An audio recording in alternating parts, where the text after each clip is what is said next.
গফরগঞ্জ যাবেন? হ্যাঁ মামা, গফরগঞ্জ যাবেন? গফরগঞ্জ যাবেন? চাতক প্রায় আপা কই যাবেন? গফরগঞ্জ যাবো। আপনি তো মনে হয় যাইবেন না, এলেগে জিগাই। আপা কই যান? আমি যাবো, উঠেন। আমি হব বলে চরণ দাসী, ভাড়া কত? হব বলে চরণ ভাড়া আপনি দিয়েন, যেটা মন চাই দিন, উঠেন। এসব দিয়ে নিয়ানের মধ্যে আমি নেই। ভাড়া কত নিবেন এর আগে কত? আচ্ছা 50 টাকা দিন, উঠেন। 50 টাকা? ভাড়া তো 80 টাকা। আপনি 50 টাকা চাইতেছেন কেন? ও বুঝছি, আপনি আবার প্যাসেঞ্জারও নিবেন না। শুনুন, প্যাসেঞ্জার যদি নেন আমি 30 টাকা বেশি দিব না আপনাকে। আচ্ছা 30 টাকা দিন, উঠেন। দিনে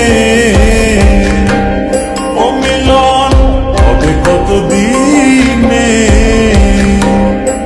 আমার মনের মানুষের সনে, আমার মনের মানুষের সনে। মেঘের বিদ্যুৎ মেঘে যেমন লুকালে না পায় অন্বেষণ, মেঘের বিদ্যুৎ মেঘে যেমন লুকালে না পায়। আমার অফিসে দেরি হয়ে যেতেছে, আজকে প্রথম দিন যাবো। আপনি তো আবার প্যাসেঞ্জার সাথে যাবেন না। ওই 3-4 জন লই, আপনার 30-এর বেশি দিবেন না।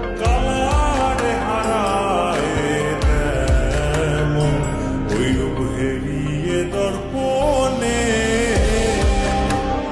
ওইরূপ হেরিয়ে দর্পণে। আপনি কি যাইতেছেন? প্যাসেঞ্জার না নিবেন? গোপনগঞ্জ কেউ যাইব না, আপনি একলাই লন। তাহলে ভাড়া কত দিব? 30 দিন। মিলন হবে কত দিনে, ও মিলন হবে কত দিনে,